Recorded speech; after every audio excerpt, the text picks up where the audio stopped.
What's up, guys? Mike here. Welcome back to King Kraken Sports. Welcome back to the Summer Circuit 2017. It is really fucking early in the morning here, and but I got a little bit of time before I got to head into work, so I figured I'd put out a video or two. So we're going to talk about some linebackers today. Linebacker class the last couple of years has been very strong. Going 2015, 2016, 2017, I've had really strong linebacking classes in each of the last 3 years. And I don't think that there's any really exception in this year. I went into it thinking that it was going to be more of a down year. That's usually how it goes. You have a couple years that are going to be pretty good, and then you're going to have a couple of off years, and then you're going to probably find your way back to the middle. This year, I think, is another really strong class, top to bottom. I'm only 9 guys in right now that I've fully really put in any study session into. But I still like what I see from the class so far. Let's start with the guy that everyone pretty much thinks is the number one guy, Malik Jefferson out of Texas. Malik Jefferson, 5-star recruit coming out of high school, day one starter at Texas, on a very bad Texas team when Charlie Strong just had no idea how to actually recruit to the state of Texas, and nothing really changed about that. At no point during Charlie Strong's tenure did he know how to actually recruit to the state of Texas. He was more of a southeast guy, knew how to recruit to places like Louisville, and I was at South Florida. He had no idea how to actually handle the talent well that is Texas. And as a result, the team suffered, and Malik Jefferson ended up being one of the lone standouts on very bad teams.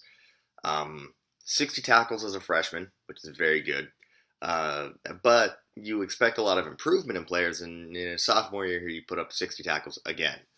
And that's not necessarily a knock. I just think that hopefully that's not what his ceiling is, especially when people are comparing him to guys like Jalen Smith and Miles Jack. I think that's a very big comparison for someone who really, athletically, he's there, but he needs to put it together production-wise. And one of the things I noticed when I was watching a lot of Malik Jefferson was he's great. His pursuit angles are great in open space.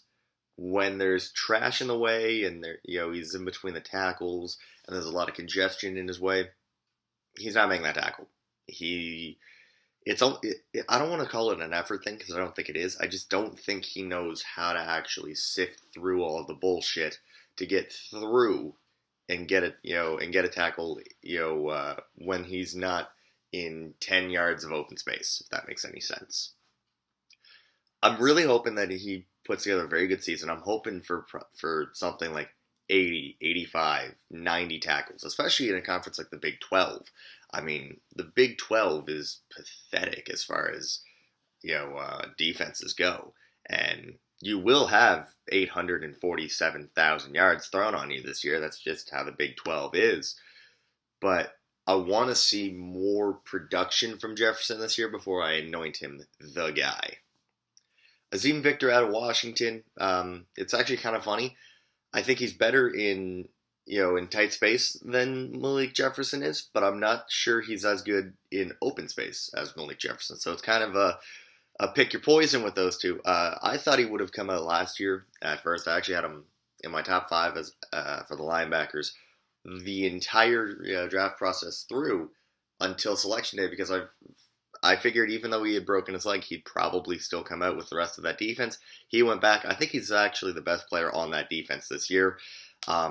Very solid player. I think nothing too flashy, but he's a very productive middle linebacker for that defense. I think he's maybe moving outside linebacker this year. But just anytime I watch Azeem Victor, I never have to worry about him making too many big mistakes or any big mistakes, really. He's very intelligent defensive player, and that's something a lot of teams value in those mid-rounds. Let's talk about the USC kids, Cameron Smith, Porter Gustin. Gustin, a lot of people have classified as an edge because he's like 255, 260. I have him actually as a linebacker just because of the fact that they run a 3-4, and my reasoning for why he's still a linebacker, even potentially on 4-3, there are a lot of teams going back to old school power football. Jacksonville, Dallas, whoever the fuck's going to draft Saquon Barkley this year. whoever drafts Bo Scarborough. Like, teams are investing high draft capital in these big, physical, punishing running backs.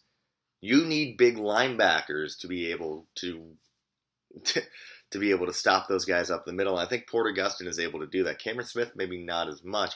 Both of them fantastic players. Gustin's drawn a lot of comparisons to Clay Matthews in his prime. And I can see that on tape. I think he's very good at getting to the quarterback. I think he's a very underrated run defender in this class. And I think Cameron Smith just flies all over the field and makes plays, which is something that you definitely love to see at the college level and hope that he can carry through to the pro level. Since I mentioned the punishing running backs coming back, let's bring up Jerome Baker, who is this year's Darren Lee or Telvin Smith or whatever, the undersized group. Jerome Baker's only about 220, 225, and is that going to cut it nowadays when some of these running backs that are coming in are 230, 235, 240, 250? He's going to get run the fuck over. And yeah, Telvin Smith came into the NFL at 215, 220 pounds. Telvin Smith, last I checked, is about 245 or 250. And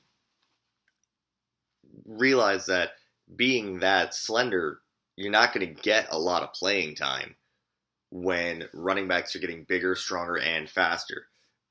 And like I said, if you're drafting high capital in these punishing running backs, you're going to draft high capital in these smaller linebackers that aren't going to be able to tackle them. Food for thought for the year. Let's go one more guy. And let's go with Tremaine Edmonds out of Virginia Tech. This guy reminds me a lot of Kentrell Brothers from a couple years ago. Just a absolute tackling machine. Probably not the best athlete, which Kentrell Brothers definitely was not the best athlete, but sometimes a guy just has a knack for getting to the ball. This is your, as I say, Kentrell Brothers, your Ben Boulware. Tremaine Edmonds is this year's equivalent to that. And I really think that sometimes we get a little bit too caught up in guys like, 40 times measurements and arm lengths and hand sizes and all of this crap. Sometimes guys just know how to tackle, and they know how to tackle a lot, and they just find ways to rack up a fuck ton of tackles. And I think Tremaine Edmonds is this year's guy for that. That's going to do it for this video, guys. As always, leave your feedback down below. If you've got some takes on the linebacking class, I'd love to see it. As always, if you're new to the channel, subscribe. I'm trying to put up as much videos as possible to close out the previews and everything. We're also soon going to be doing division previews, which is going to be a lot of fun. We're going to go through all 8 divisions, preview them one by one.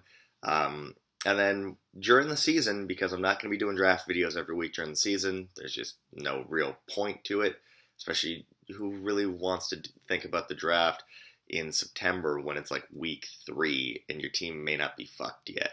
So we're going to actually start doing week by week predictions. We're going to do, be predicting every single game. And we're also going to be doing some other sports videos like, NBA when that takes off. But that's going to do it for today. As always, guys, like, comment, subscribe, tell a friend, and tell another friend, and I'll see you next time.